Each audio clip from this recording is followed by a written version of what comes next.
कल 8 गुरुओं की शिक्षा उनके माध्यम से जो कि दत्तात्रेय जी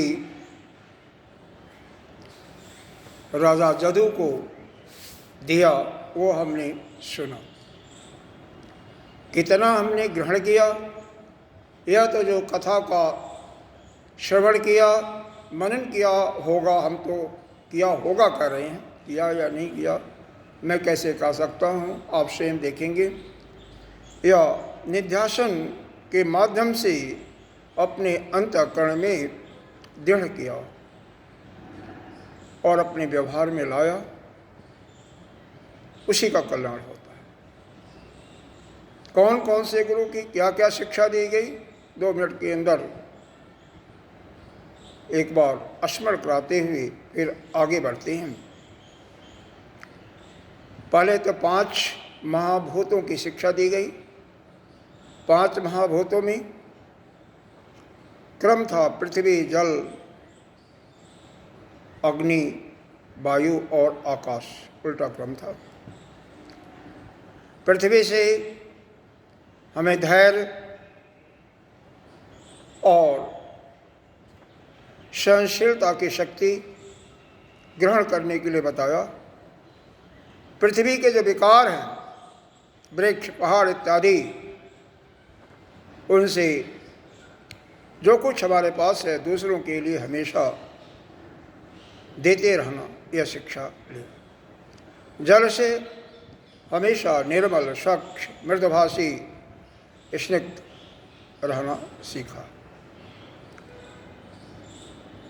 तेज से जैसे अग्नि कैसी भी लकड़ी हो, टेढ़ी हो, मेढ़ी हो, छोटी हो, मोटी हो, पतली हो, सबको जला करके भस्म कर देती है। मल को भी जला करके साफ कर देती है। उसी प्रकार से अपनी हृदय गुहा में अंदर वह ज्ञान की ज्वाला प्रदर्शित करके उस ज्वाला में, उस अग्नि में, उस तेज में अपने जन्म जन्मांतर के मल को जला देना चाहिए और अग्नि के ही रूप में हमें सर्वत्र प्रकाशित यानी रहना चाहिए, अर्थात तेजस्वी होना चाहिए। वायु के रूप में 2 शिक्षा देखा। जिस प्रकार से थोड़ी सी वायु लेकर के ग्रहण करके हम अपने अंदर बिल्कुल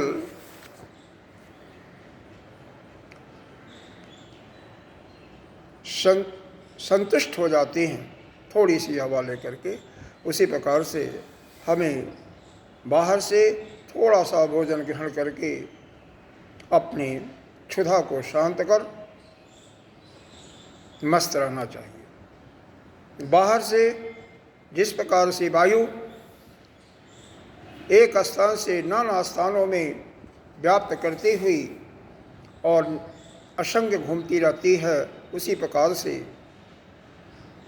हमें भी जो भगवान को प्राप्त करने के रास्ते पर साधक के रूप में चला है, सभी से सब काम करते हुए भी हमें असंग रहना चाहिए, यानी किसी से लिप्त नहीं होना चाहिए।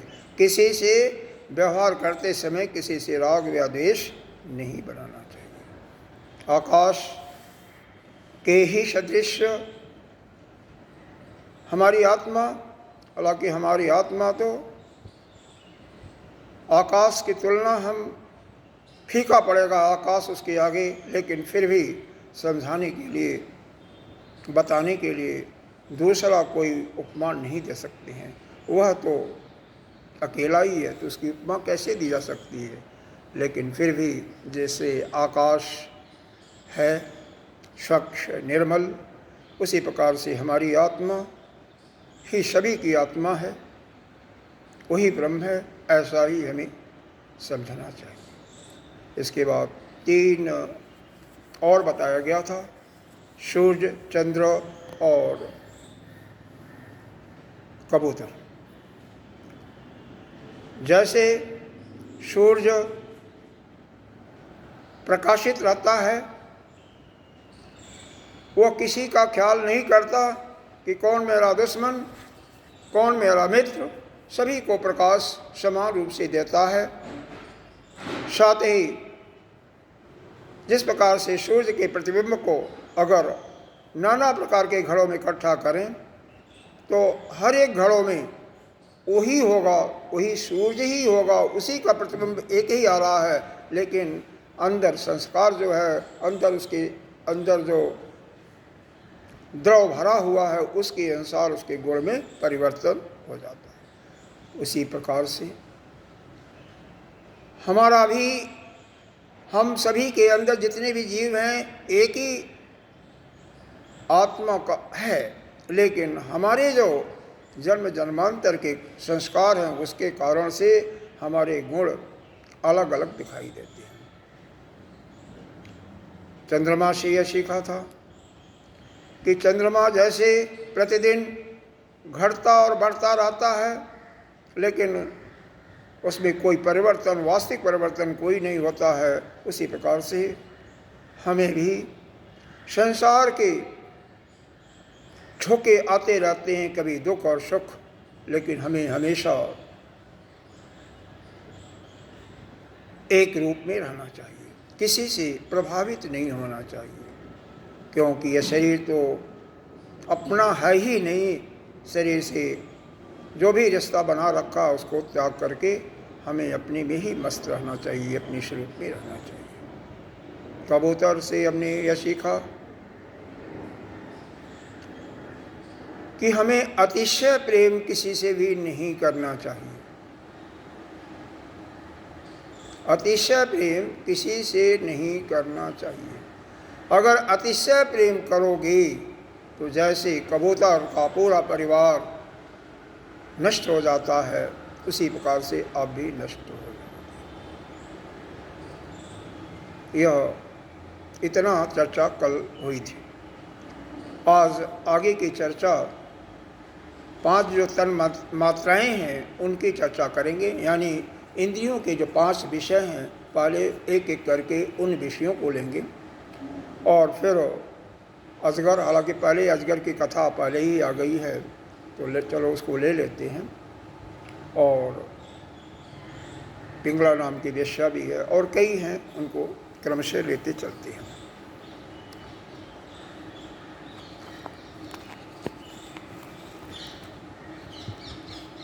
सुखम मैन्द्रिकम राजन स्वर्गे नरके च देहिनो जद तथा दुखम तस्मात् इच्छेत तदबुध ग्रासम सुमृष्टम विरसम महांतम तोकमेव वा जदाश्रयोपतितं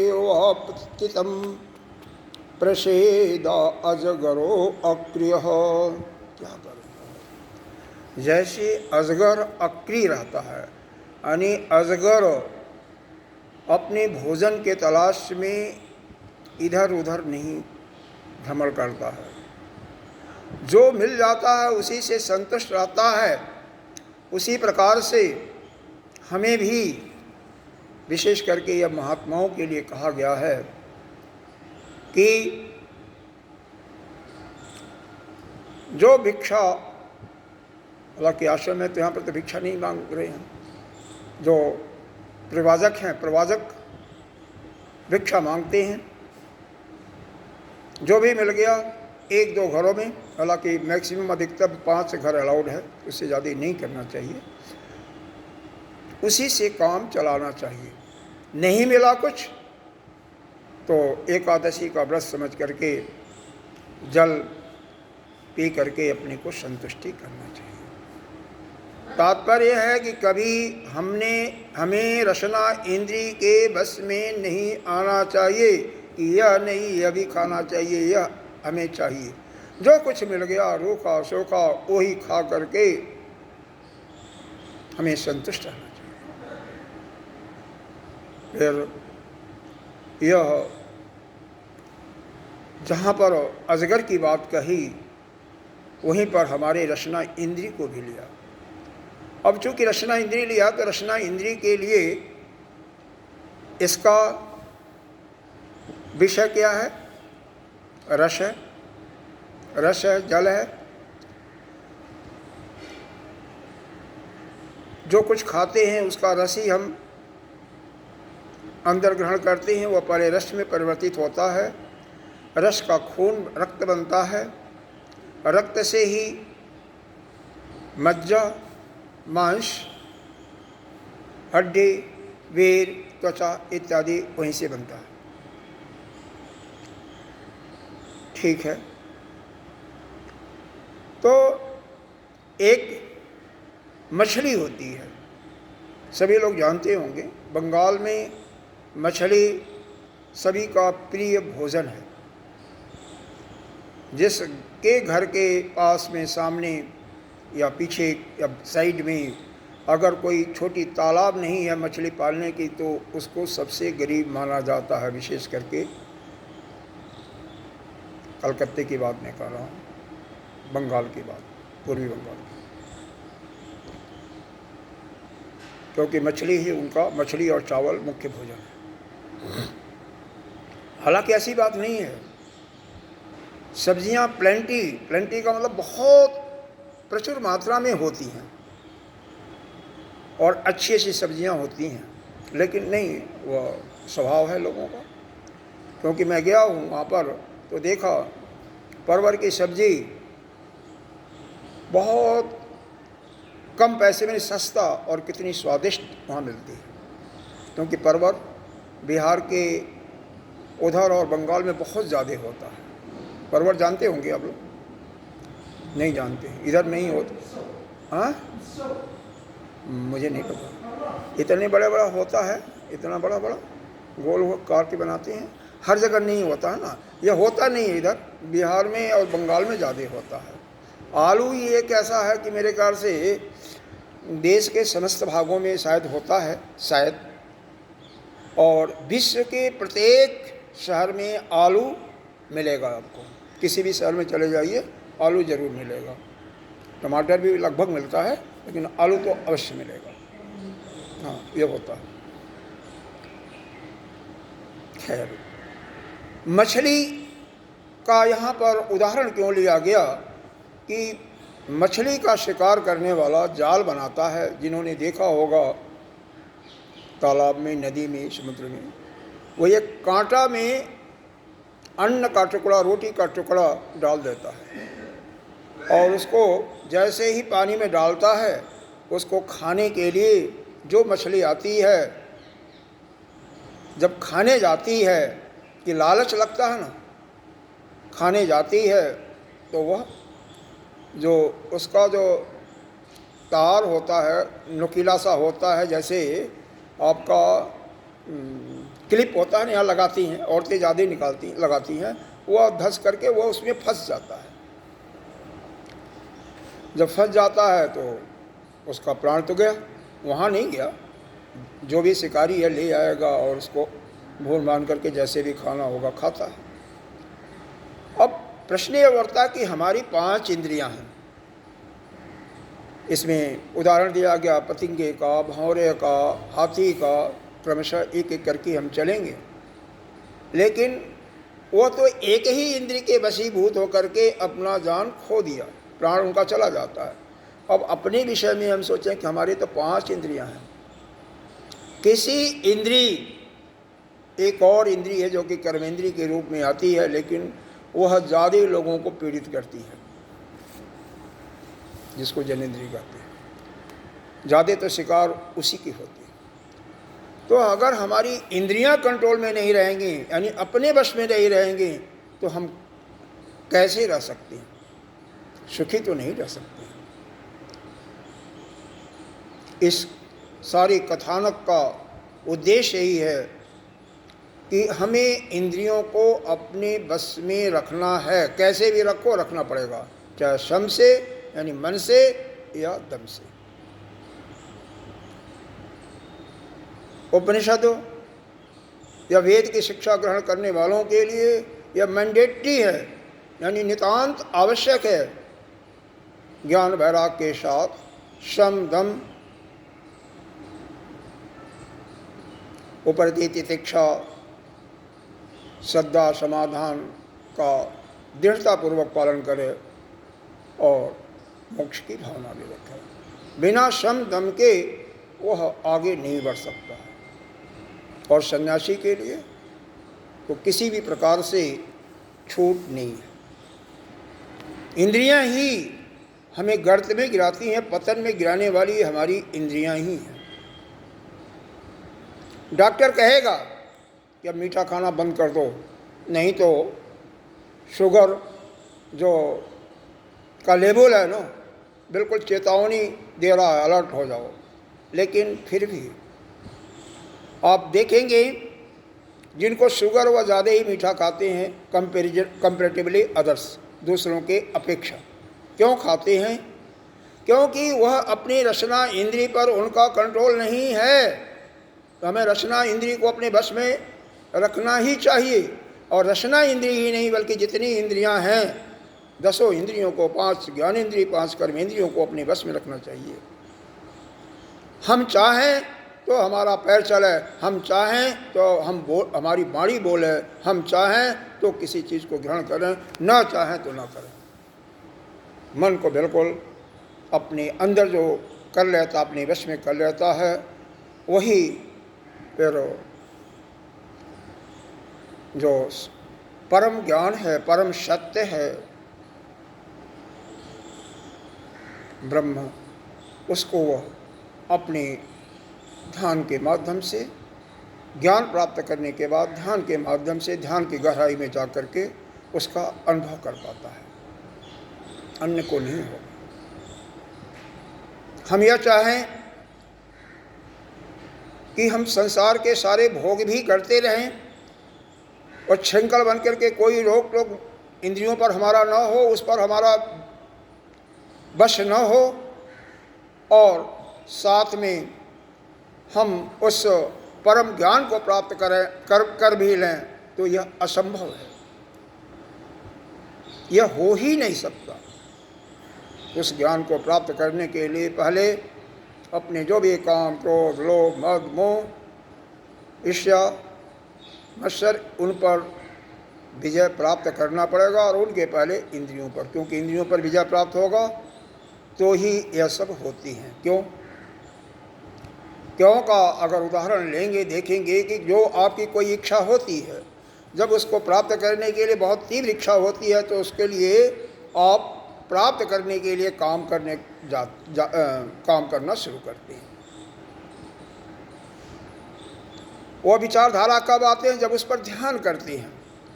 केवल विचार आया, आपने ध्यान नहीं दिया तो विचार चला जाएगा, लेकिन जब उस पर रुकते हैं, बारंबार उसको रिपीट करते हैं, तभी वह प्रबल भावना बनती है, फिर उसके लिए अब जाते हैं। उसमें कोई बाधा पहुंचाया तो क्या होता है? आपको क्रोध आएगा, जो आपकी पाचन शक्ति को खराब करेगा, आपके मन को पीड़ित करेगा। और यदि आप प्राप्त कर लिए तो उसको बारंबार भोगने की इच्छा करेगी, तो लोभ होगा, मोह होगा। मतलब सारे जितने भी विकार हैं सब यहीं से शुरू हो जाते हैं, केवल कामना को प्राप्त करने के उद्देश्य से। इसलिए हमें इंद्रियों पर दृढ़तापूर्वक उनको अपने वश में रखना ही चाहिए। गीता जी में दूसरे अध्याय में 62, 63 या 63, 64 श्लोक होगा, जरूर ध्यान दें। ध्यायतो विषयान पुंसः संगस्ते उपजायते, संग संजायते कामः, कामाद क्रोधः अभिजायते, क्रोधाति मूल भाव है, शायद मूल भावना होती है, तो उसको पर्टिकुलर शब्द है, क्रोधाति भवति सम्मोह, क्रोधाति भवति सम्मोह, सम्मोहात् आस्मृत्य विभ्रम, आस्मृत्य भ्रंशात् बुद्धिनाश, और बुद्धिनाशेन परस्यति। 62 श्लोक है, मनन करना चाहिए। तो सबका मूल कारण क्या हुआ?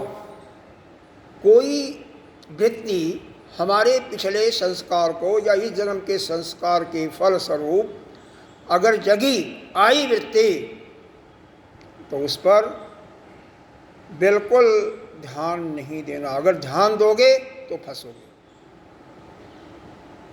वृत्तियां आती रहेंगी, वृत्तियों को रोकने का उपाय हमारे पास कोई नहीं है, क्योंकि हमने कर्म कर चुके हैं ना, हमारा अंदर अंतःकरण में वो पड़ा हुआ है ना, तो आप रोक नहीं सकते। वो वृत्ति आएंगी। आप देखते होंगे दिन भर में सैकड़ों हजारों, जैसा जो होगा, जिसका अंतःकरण जितना गंदा होगा वैसे ही वृत्तियाँ ज़्यादा उसकी आती होंगी।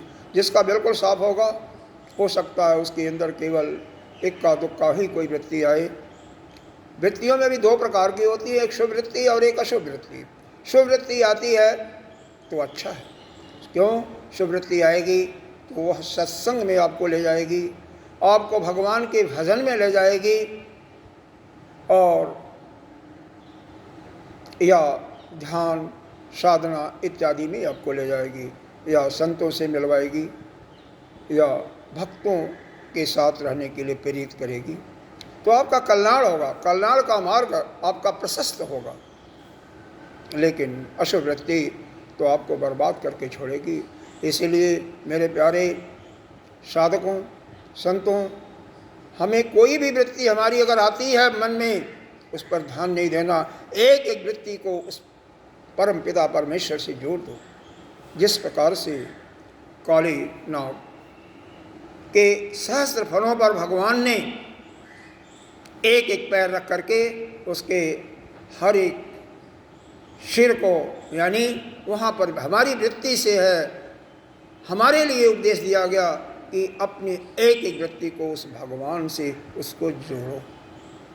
अगर हम अपनी वृत्ति को जोड़ देंगे तो हमारा कल्याण है, वह वृत्ति उठेगी नहीं, वह कामना हमारी वहीं पर नष्ट हो जाएगी। अगर उस पर ध्यान देंगे तो हम फंसेंगे। तो यह आपके ऊपर है, आप जो चाहते हैं वैसा करेंगे। ठीक है, तो यह हो गया पहला। इसका बताया हमने, अजगर का बता दिया, और दूसरा हाथी का भी बता दिया, जो कि मछली का बता दिया, मछली का रसना इंद्री का। अच्छा, आगे चलते हैं तो जो इसमें दिया हुआ नहीं तो उसके क्रम से भूल जाएंगे तो फिर मुश्किल हो जाएगा, क्योंकि हम तो आगे बढ़ जाएंगे और यह रह जाएगा। तो आगे क्या बात है, दिखाई कब देता है, लगता है इसको साथ में रहना पड़ेगा क्या। समुद्र से शिक्षा क्या मिलती है, इसको लीजिए। मुनि प्रसन्न गंभीरो दुर्विज्ञायो दुरतयः अनंत पारो ही क्षोभ्य तिमितोद ध्रुवाणतो। यह देखते हैं समुद्र कितना गंभीर होता है और उतना ही शांत भी होता है। वर्षा ऋतु में ही विभिन्न नदियाँ, सैकड़ों नदियाँ अपने जल स्तर को समुद्र में ढाल देती हैं। बिल्कुल समुद्र जो है, समुद्र में तूफान का एक्सेप्शन छोड़ करके कभी उसमें नदियों जैसे बाढ़ नहीं आता है, और कुछ समय पश्चात बिल्कुल शांत रहता है। समुद्र का यह भी नहीं होता है कि गर्मी में उसका पानी बिल्कुल एक लेवल से कम हो जाए, नहीं होता। उसी प्रकार से हमारे लिए शिक्षा है कि जिस प्रकार से समुद्र शांत और गंभीर होता है, उसी प्रकार से हमें भी शांत और गंभीर रहना चाहिए। आपको बताया था कि जितना हमारा यह जो इंद्रियां बहिर्मुखी हैं,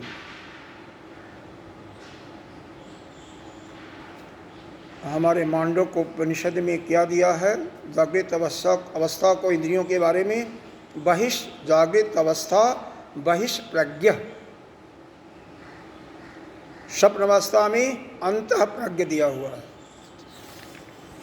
सप्तंगानी एकोनविंश मुख, ये 19 मुख हैं, उनसे ये भोग करता रहता। अभी तो हम 5 की बात कर रहे थे ना, 10 की। उसमें 19 मुख कौन कौन सा दिया? 10 तो ज्ञानेंद्रिय और कर्मेंद्रिय हो गए, 4 अंतःकरण और 5 प्राणों को लिया गया, क्योंकि प्राण ही निरंतर कार्य करते हैं, चाहे आप सोवें, चाहे आप जागें, चाहे ध्यान करें। आपका पाचन भी सोते हैं तो भी पचता है। शाम को देखेंगे कि आपने भोजन कर लिया, कुछ देर के बाद पलंग पर चले गए, सो गए, सुबह जगे तो आपका भोजन बिल्कुल पच जाता है। जो नाड़ियाँ हैं अपना कार्य करती हैं, जो पचता है उस रक्त को जहाँ जहाँ जैसे ज़रूरत है व्यान प्राण हमारा पहुँचा देता है। कैसा यह विधि का, यह देखें क्या उसकी कला है। आपको कुछ नहीं करना पड़ता है, केवल ग्रास को मुंह में डालना पड़ता है, बाकी सब क्रियाएं स्वतः होती जाती हैं, आप कुछ नहीं करते अपने आप। उसी प्रकार से अगर हमारा होने लगे स्वतः कार्य, क्या भगवान का चिंतन, जो हमारे लिए एक ही उद्देश्य है हमारा, इस मनुष्य योनि को प्राप्त करने का केवल एक उद्देश्य है, क्या जन्म मरण के यह जो चक्कर है ना, इससे छुटकारा पाना, यानी दोबारा इस संसार में न आना। क्यों? यह संसार दुखालय है, दुख का घर है, यहाँ आओगे तो दुख मिलेगा। दूसरे रूप में मुक्ति करती है, मुक्ति होती नहीं है कुछ, केवल हमारे ज्ञान पर जो एक आवरण पड़ गया है, वो आवरण को ज्ञान के माध्यम से दूर कर देना है, और कहीं कुछ होता नहीं है। ज्ञान आ गया, जैसे अंधेरा रूम है, एक तिल्ली से जला दिया या एक स्विच है तो लाइट जला दिया, कमरा रोशनी से भर गया। एक क्षण भी समय सेकंड का हजारवां हिस्सा भी नहीं लगता है, प्रकाश होते ही अंधेरा गायब। उसी प्रकार से ज्ञान होते ही हमारा ज्ञान गायब, समय नहीं लगता। इसीलिए कहा जाता है कि श्रवण करते करते जीवन मुक्ति हो जाती है। 7 अवस्थाएं इसमें होती हैं, यह योग वशिष्ठ के अनुसार, कभी फिर बताएंगे थोड़ा समय जिस दिन ज़्यादा होगा तो। इसके बाद समुद्र के बाद आता है फिर आइए पतंगा को। यह किसका है? अग्नि का है, तेज का है। पतंगा के बारे में जानते हैं, इसको दीपक कितना प्रिय है, अग्नि कितना प्रिय है। उड़ते उड़ते जा करके जाएगा वहीं पर और बाद में नष्ट हो जाएगा, मर जाएगा। बताया क्या गया है? दष्टा स्त्रियं देवमायां तद्भावै जितेन्द्रियः प्रत्यभिदतः पतन्धे तमस्योपतंगवत। सबसे बड़ा हमारे लिए दिया है यह जो आँख है ना, नेत्र है ना, इसका देवता सूर्य को बताया गया, आदित्य को हमारे तत्वबोध इत्यादि में अग्नि ही कर सकते हैं। हमें संसार में डालने वाली यही है। कोई भी सुंदर रूप को देखा, अंदर से कितना भी उसमें गंदगी भरी हुई है, शरीर में गंदगी नहीं है और क्या है? अरे नहीं, कुछ तो रक्त ही है, हड्डी है, उसी को काट दो ना और कहीं गिरा दो, आपको 2 दिन के बाद वहाँ पर जाने का मन नहीं करेगा। आपके अपने ही रक्त को, अपनी ही हड्डी को विष्ठा भरा हुआ है, मूत्र भरा हुआ है, कफ भरा हुआ है। लेकिन यहाँ पर क्या दिया है? देवभायाम विजितेन्द्रियः दृष्ट्वा स्त्रियम। स्त्री का रूप क्या दिया? यह देखती किसको है? सुंदर चीज़ों को। अब यहाँ पर तो आप सभी लोग बुढ़े हैं तो कोई बात नहीं। तो यह स्त्री को देखना ही पतन का कारण वही बन जाता है। खैर, क्योंकि यह बहिष्प्रज्ञ हैं, इंद्रियां बहिर्मुख हैं, देखा, अगर चिंतन नहीं किया, न ध्यान करो, उस पर ध्यान दो, तो कुछ भी नहीं होगा। फिर तो आपका विजय हो गया, आप जीत गए, नहीं फंसोगे। लेकिन अगर दोबारा कहीं चिंतन किया और तिबारा हो गया तो फंसे। चिंतन ही नहीं करना, इस पर बारंबार ध्यान रखना कि नहीं तो पतंगे के ही जैसे पतंगा अग्नि के प्रकाश को देखते ही उसमें कूद पड़ता है, एक बार देख करके मोहित हुआ, दोबारा फिर तिबारा कूद ही पड़ा और मर गया। उसी प्रकार से आप भी मरोगे। पुरुष को मारने वाली स्त्री, स्त्री को मारने वाला पुरुष, दोनों के लिए, एक के लिए नहीं है, दोनों मरते हैं।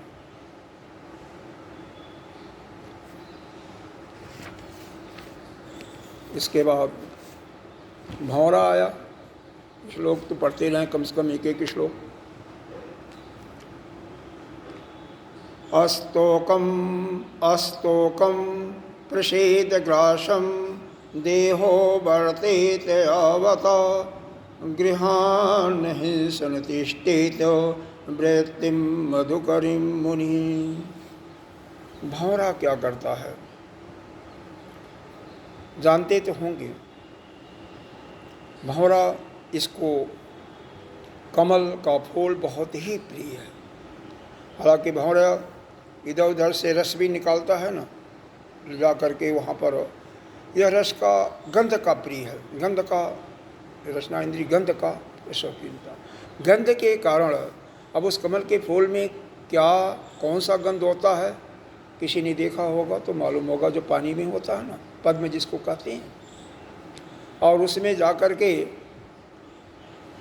जैसे ही दिन में जाता है, शाम होते ही वह फूल सिकुड़ जाता है, यानी बंद हो जाता है।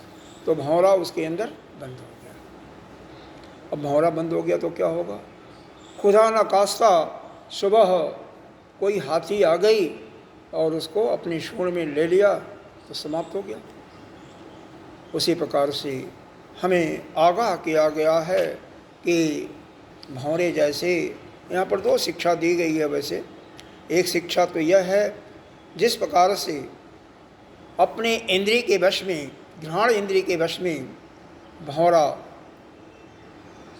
अपने शरीर का पतन कर देता है, उसी प्रकार से आजकल तो इतना गंध मार्केट में आ गया है, और मार्केट में आया है तो घरों में आ गया। शायद सभी लोगों ने महसूस किया हो, सज धज करके और किसी शादी वादी में जाओ तो देखो गंध ही गंध मिलेगा। और उसको वहाँ पर अगर अपने को कंट्रोल न रखे तो गए आप काम से। तो हमेशा इंद्रियों को, सार इसका यही है कि अपने इंद्रियों को अपने वश में रखो। बस एक वृत्ति आती भी है किसी प्रकार की, तो उस वृत्ति को परमात्मा से जोड़ो, नहीं तो उसको, उस पर ध्यान मत दो।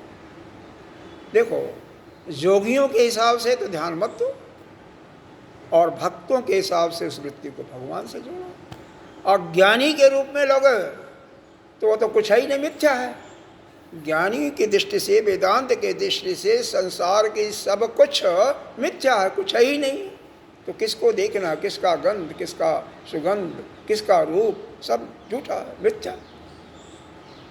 क्योंकि यहाँ तो एक ही ब्रह्म है, उसके अलावा कुछ है ही नहीं है, वो नाना प्रकार के रूपों में है। तो ये तीन दृष्टियाँ होती हैं। ज्ञानी की दृष्टि तो सब मिथ्या, भक्त के दृष्टि से उस वृत्ति को परमात्मा से लगा दो। कर्म की दृष्टि से कहिए, कर्म में ही यह ध्यान और योग आ जाता है, क्योंकि इसमें भी करना पड़ता है। योग अपने आप नहीं होता है, हाथ पांव हिलाना पड़ता है। ध्यान में भी शुरू में आपको प्रयास करना पड़ता, बाद में अपने आप ध्यान लग जाएगा। ठीक है, वो फिर तो जोगी आप हो गए, उनकी जोगियों की बात नहीं मैं कर रहा हूँ। तो यहाँ पर जो है तीनों दृष्टि से कर्म, भक्ति और क्या, आप अगर कर्मयोगी हो तो गीता जी का 62वां श्लोक माइंड में रखो, अपने हृदय में बैठा लो, और कोई भी वृत्ति उठे उस पर बिल्कुल ध्यान नहीं देना। अगर भक्त हो तो वृत्ति को उस अपने आराध्य के साथ जोड़ लो जिसका भी उपासना करते हो। ज्ञान के दृष्टि से तो ज्ञान हो गया तो कुछ नहीं, सब कुछ मिथ्या संसार में, तो आपका तो जाएगा ही नहीं, मन वहीं पर खत्म हो जाएगा। तो यह आपका हो गया। यह दूसरा यहाँ पर दृष्टिकोण दिया, चाहे मधुमक्खी वाले से लो यहाँ, लेकिन यहाँ पर भंवरे के रूप में ही लिखा है, लेकिन मेरे ख्याल से ये मधुमक्खी के रूप में ज़्यादा अच्छा होता है।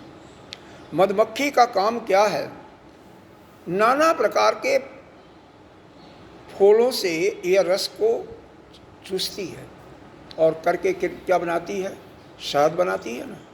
मधुमक्खी शहद बनाती है, तो मालूम होगा कि नहीं मालूम होगा, शहद हर जगह हो मिलता है। उसी प्रकार से एक साधक को चाहिए कि जितने भी शास्त्र हैं उन शास्त्रों को का श्रवण करके, स्वाध्याय करके उनका सार सार अपने अंदर ग्रहण कर लो। सारा पढ़ने का जीवन में कहाँ समय मिलेगा कि सारी पुस्तकें पढ़ते रहोगे, उसका सार अपने अंदर ग्रहण कर लो, और जो सार है, जो तत्व है, उसके अनुसार अपना व्यवहार करो, आपका कल्याण हो गया। लेकिन उससे विचलित मत हो। दूसरा है, मधुमक्खी क्या करती है, भाई इकट्ठा तो की, लेकिन एक जो मधु निकालने वाला आता है वो क्या करता है, धुआं सुलगा देता है। आगे देखे नहीं, हम लोग तो देखे हैं बचपन में, आगे सुलगा देता, सारी मक्खियाँ भग जाती हैं और सारा उनका जो मधु है वो इकट्ठा कर लेता है। तो मधुमक्खियों के पल्ले क्या पड़ा, कुछ नहीं। तो यहाँ पर दूसरी वृत्ति सिखाई जाती है, किसी चीज़ का संग्रह मत करो। यहाँ तक कि विशेष करके संतों के लिए है कि सुबह है, सुबह का भिक्षा वृत्ति मांगा तो शाम के लिए मत कुछ रखो। इसके लिए एक दृष्टांत में बहुत सुंदर याद आ गया, अपने एक हमारे परम पूज्य संत थे, कहते थे एक बार एक सेठ, अच्छा समृद्ध सेठ था, कोई हरू गरू नहीं था, समृद्ध था। वो अपने मुनीब को बुलाता है कि मुनीब देखो हमारे पास जो धन है कितनी पीढ़ियों के काम आएगा। मुनीब थोड़ी देर में सारा हिसाब किताब करके बताता है कि भगवान 7 पीढ़ियाँ आपकी बिना कुछ किए आराम से खा सकती हैं, फिर 8वीं पीढ़ी का क्या होगा। वो चिंता हो गई उसको कि हमारी 8वीं पीढ़ी तो भूखे मर जाएगी। जाता है, कोई बताया कि एक बहुत बड़े संत हैं, उनके पास जाओ, फला जगह रहती हैं पास में, और उनका थोड़ा आराधना करो तो कोई उपाय बता देंगे तुम्हारी 8वीं पीढ़ी का। संत के पास गए, महात्मा जी बैठे थे अपने ध्यान में, जब उठे उन्होंने कहा अच्छा आपको 8वीं पीढ़ी का ख्याल रखना है, ऐसा करो 56 प्रकार के व्यंजन बनाओ सवेरे सुबह, और सुबह सुबह फला बताया, संकेत किया हाथ से, वहाँ पर एक बुढ़ा और बुढ़ी रहते हैं, और वो अगर उस प्रसाद को पा लेंगे तो तेरे 8वीं पीढ़ी के लिए क्या 9वीं पीढ़ी के लिए पूरा सामान इकट्ठा हो जाएगा, धन इकट्ठा हो जाएगा, चिंता मत कर।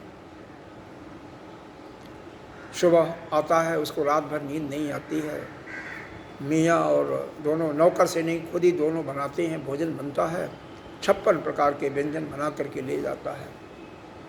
बनाते बनाते लेट तो हो ही जाता है, भाई सोओगे नहीं, नींद लगी तब भी कभी नींद लगी जाएगी, नींद सवेरे लग जाएगी 3 बजे, तो लेट हो जाता है। खैर जाता है, जब आवाज़ देता है तो एक बुढ़ी माँ जो कि डंडे के सहारे से चल रही थी, कमर झुकी हुई हल्की सी, आती हैं झोपड़ी में से, कहती हैं हाँ बोलो क्या बात है। तो कहा माता जी आपके लिए भोजन लाए हैं, रख लीजिए, प्रसाद लीजिए। माता ने कहा बेटे हमने तो भोजन कर लिया, हमें भोजन की आवश्यकता नहीं है, इसको ले जाओ। तो प्रार्थना करने लगे कि माँ अरे शाम के काम आ जाएगा। शाम को? बड़े आश्चर्य से कही शाम को? अरे जिसने सवेरे दिया कहा वो शाम को भी देगा, कल भी देगा, हर समय देता है, मुझे नहीं चाहिए, मैं तुम्हारे भोजन को नहीं रख सकती हूँ। वहाँ से वो ले करके चले जाते हैं, और ले करके चले जाते हैं क्या फिर उनको यह ज्ञान होता है।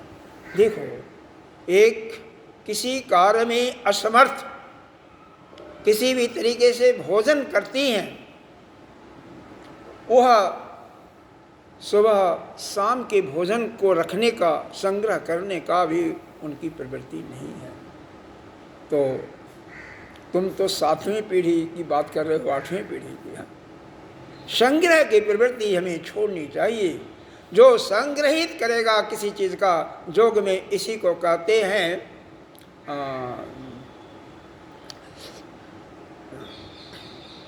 यह नियम के अंतर्गत आता है ना, शौच तप,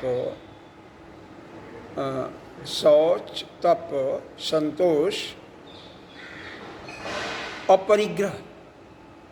अपरिग्रह, परिग्रह का मतलब इकट्ठा करना, संग्रह करना, अपरिग्रह मतलब संग्रह नहीं करना। यह गुण होने चाहिए योगी का। तो यहाँ पर भी बताया गया है साधकों के लिए, हम लोगों सभी के लिए, साधक तो सभी भाई, जो चाहता है, जिसकी इच्छा है कि हमें दोबारा जन्म मरण का न आ पाए, क्योंकि भागवत का मुख्य प्रयोजन ही है मरण का सुधारना, दोबारा हमें इस संसार के सागर में न आना पड़े, उनके लिए है। तो जो यह चाहते हैं उनको संग्रह की प्रवृत्ति नहीं करना चाहिए उनको। और सन्यासी के लिए तो बहुत कड़ा निर्देश है, जो सुबह कर लिया, जो मिल गया खाओ, नहीं मिला तो कोई बात नहीं, मस्त रहो। क्यों? जो साधक है, सन्यासी है, वो ज़्यादा खा लेगा तो क्या करेगा? शाम को ध्यान कैसे करेगा? सवेरे ध्यान कैसे करेगा? तो सोता रहेगा। तो इसीलिए जो साधक है, जो इस पथ पर चलने वाला पथिक है, सन्यासी है, उसको तो बस शाम को बहुत हल्का फुल्का खाया, जो मिला ठीक है, ज़्यादा है तो बांट दो, दूसरे समय के लिए नहीं रहना, अपने पास कुछ नहीं रखना, कम से कम सेवन करो। इसके बाद आगे बढ़ते हैं। तो मधुमक्खी के तरीके से हमें रहना चाहिए। अब मधुमक्खी मारने वाले को भी ले लो, जो निकालता है, हालांकि दोनों एक ही है। वह क्या करता है? वो भी संग्रह करता रहता है, इकट्ठा करता रहता है, खा नहीं पाता। मधु निकालने वाला देखा ही नहीं आप लोगों ने? नहीं देखा। वह ठीक है, उससे पैसा मिलता है, उसको बेचता है, लेकिन उसके काम में तो नहीं आया ना। एक अमृत माना जाता है, जो रुद्राभिषेक का अभिषेक किया जाता है भोले बाबा का, तो जिस प्रकार से गाय के दूध, दही, घी से स्नान करा जाता है, उसी प्रकार से मधु से भी शादी भी होती है, तो वहाँ पर भी मधुपर्क का वर्णन है। तो मधु एक औषधि के रूप में भी काम आती है, और पूजा के जितने भी कार्यक्रम होते हैं सब में मधु की जरूरत पड़ती है। मधु शक्कर है, पंचामृत में ये भी होता है, गंगा जल भी होता है। बोल कुछ कह रहे हैं? नहीं। तो संग्रह, मूल बात निचोड़ यह है कि संग्रह हमें भूल करके भी नहीं करना चाहिए। केवल भोजन ही नहीं, कुछ भी। और हम क्या करते हैं, अगर हम आजकल तो आश्रमों में बहुत संग्रह होता है, मैं देख रहा हूँ, पता है मुझे। अब माताओं से पूछो, शायद आप नहीं करती होंगी, बात अलग है। कहीं भी जाना होगा तो नई साड़ी चाहिए। हमारे पास कोई साड़ी नहीं है, हम शादी में जाना कैसे जाऊंगी? और जबकि 1 या 2 बक्सा भरा होगा साड़ियों से भरा होगा, लेकिन नहीं पहन करके, उसको तो हम 1 बार पहन चुके हैं, 2 बार पहन चुके हैं, और जब जाना होगा तो सब ऐसे ही पड़ा रहेगा। यह घर घर की है, हमारे इधर हमने देखा हुआ, इधर भी होगा, हो सकता थोड़ा कम होता है। संग्रह की प्रवृत्ति कंपैरेटिवली अगर देखना चाहते हैं, तुलनात्मक अध्ययन करना चाहते हैं तो माताओं के पास पुरुषों से ज़्यादा होता है। यही नहीं, हमने स्वतः देखा है, अब कमा करके लाते हैं, अगर पत्नी को दिया, माँ को दिया, विषम परिस्थिति में वही धन देंगे, आपका काम हो जाएगा।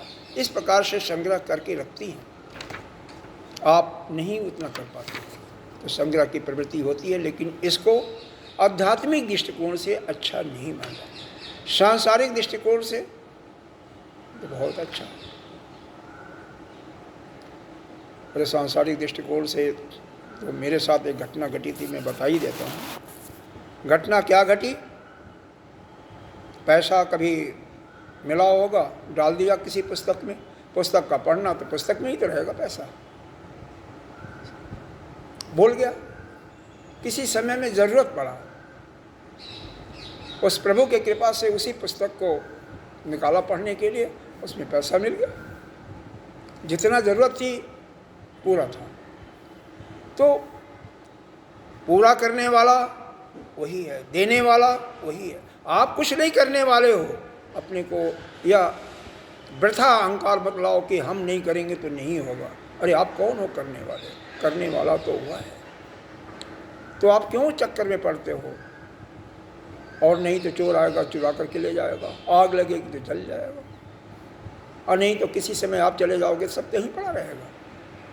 अगर बच्चे को अनायास ही धन मिल गया तो अकर्मण्य हो जाएंगे, आलसी हो जाएंगे, या उल्टा खान पान करेंगे, अपने जीवन को बर्बाद करेंगे। इसलिए संग्रह की प्रवृत्ति भूल करके हमें नहीं चाहिए, नहीं करनी चाहिए। और क्या बचा भाई? हाथी का हो गया, नहीं हुआ।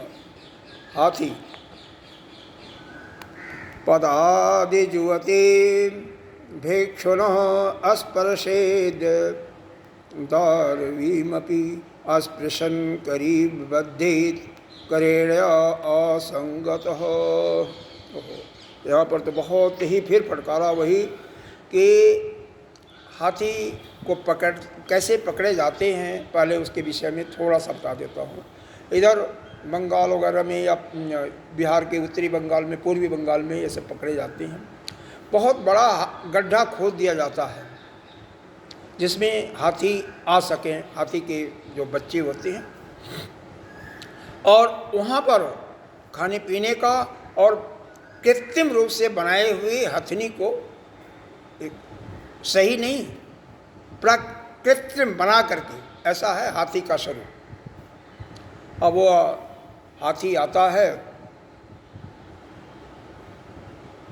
वही प्रेम, वही यह जो नेत्र है ना, इनके वशीभूत होकर के देखता है और उस प्रेम में फंस करके उसमें जाता है, गिर पड़ता है। कुछ दिन भूखा रखते हैं, फिर शिकारी जो है बाद में उसको निकालते हैं और साज करके उसको बाद में बेचते हैं, या जो किसी काम करें, मतलब वो तो गया, उसका जीवन तो बर्बाद हुआ। उसी प्रकार से हम लोगों के लिए शिक्षा दी गई है, और सन्यासियों को तो यह कहा गया है, काठ की, काष्ठ का ऐसे लिखा हुआ है, काठ की भी बनी हुई अगर स्त्री है तो उसको भी नहीं देखो, उससे मत स्पर्श करो, दूर रहो। बोलो, हम लोगों तो माता पिता यही बताते हैं कि अगर आपकी बहन भी है, माँ भी है, कभी अकेले में बात नहीं करना अगर जुआ आप हो तो। किसी भी स्त्री से कोई भी अगर जुआ पुरुष है 18-20 साल का, 24 साल का बालक है, कोई लड़की है, चाहे बहन, चाहे कुछ भी हो, उसकी खास माँ भी है, तो भी अलाउड नहीं है। शास्त्रों की बात तो यह बता रहा हूँ, लेकिन ये तो हमने खुद बचपन में सिखाया गया, माँ पिता से सिखाया। सबसे पतन में डालने वाली यह, दोनों के लिए, एक के लिए नहीं कहा जा रहा है, लड़के के लिए, औरत के लिए, पुरुष उसका स्पर्श नहीं करना चाहिए। बहुत हमें पग पग पर संभल करके रहेंगे तभी अपना कर सकते हैं, अपना बचाव। अब देखो क्या हो गया, इस इंद्री का हो गया, रचना का हो गया, इसका भी हो गया, मोहरा का भी हो गया, स्पर्श इंद्री का भी हो गया, हाँ? शब्द का नहीं हुआ ना। हिरण, हिरण किसके वशीत होता है, कैसे फांसते हैं, मधुर मधुर गाना गा करके। इसीलिए फिर हमें बताया गया, यह जो गीत है ना, मत सुनो। और क्या बताएं, आजकल तो बड़े बड़े मित्यभाषी, मधुरभाषी संगीतज्ञ श्रीमद् भागवत को भी गीत के माध्यम से सुनाते हैं। आपको क्या करोगे, ज्ञान की बातें नहीं, लेकिन मनोरंजन ठीक है, सात्विक मनोरंजन होता है, यह बात मैं नहीं कह रहा हूँ नहीं सुनना चाहिए, लेकिन फिर भी हमें सावधान रहना चाहिए। कम से कम भगवान से हम जुड़ते हैं तो इसलिए गलत नहीं है, लेकिन जहाँ तक कि ज्ञान की बातें हैं उससे तो आप वंचित ही रहोगे। अब क्या करना क्या नहीं करना उसके हिसाब से आप देखें। शब्द का हो गया, रूप का हो गया, गंध का हो गया, रचना का हो गया और त्वचा का भी हो गया, यह खत्म हो गया। एक जो लोहार होता है, तीर बनाता है, बाण, बाण जानते हैं, शर कहते हैं, संस्कृत में शर शब्द लिखा हुआ है। वो कैसे बनाता है, इतनी उसकी एकाग्रता होती है। एक बार एक लोहार निहाई होती है जिस पर पीटता है, मोटा सा मजबूत होता है, उस पर घन चलाए जाते हैं, उसको रख करके गर्म करके आग में बाण को बना रहा था, इतना मग्न हो गया, बिल्कुल एकाग्र, जो कि आप शायद ध्यान में कभी होते होंगे। बगल से राजा की बारात जा रही है, उसे पता नहीं चल रहा कि कौन जा रहा कौन नहीं जा रहा है। बाद में कोई आता है, पूछता है कि भाई इधर से राजा की बारात गई। उसने कहा मेरे को पता नहीं, मेरे को कुछ नहीं पता। यहाँ पर तात्पर्य है, यह शिक्षा हमें दी जा रही है कि आप अब ध्यान में इतना एकाग्र हो जाओ, या उस प्रभु के याद में, उसके भजन में एकाग्र हो जाओ कि आपको कुछ न पता चले कि सामने से हाथी जा रहा, शेर जा रहा है या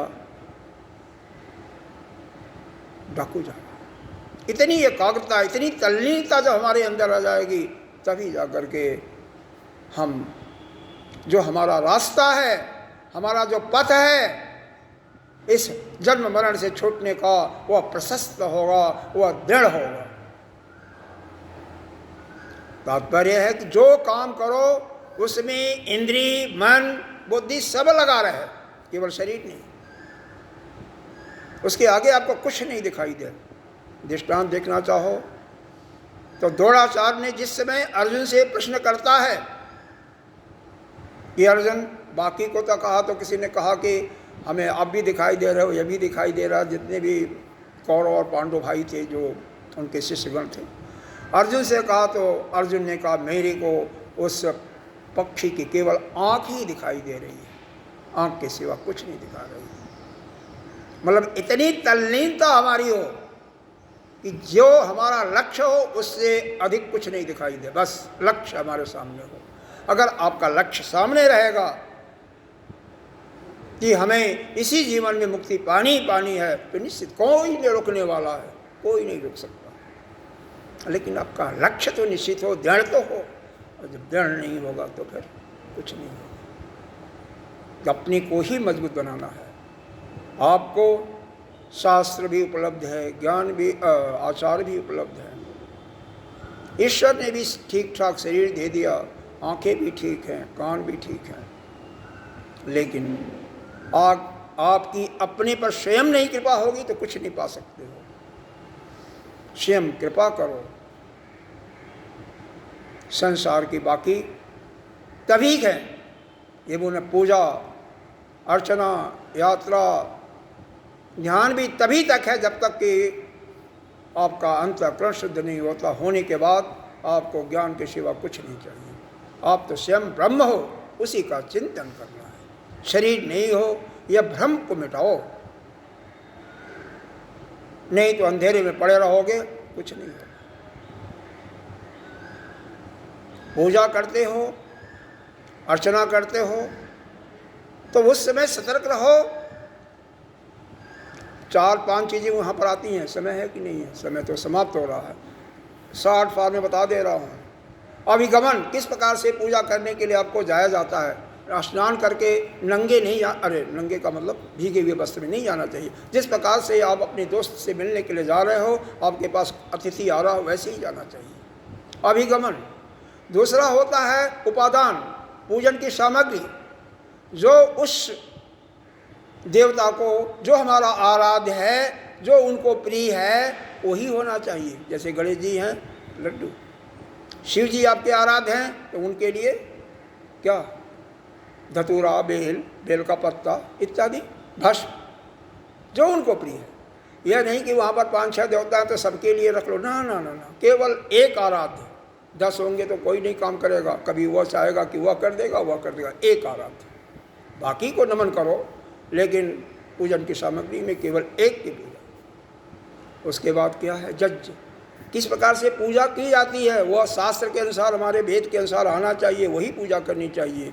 उसके बाद योग आता है।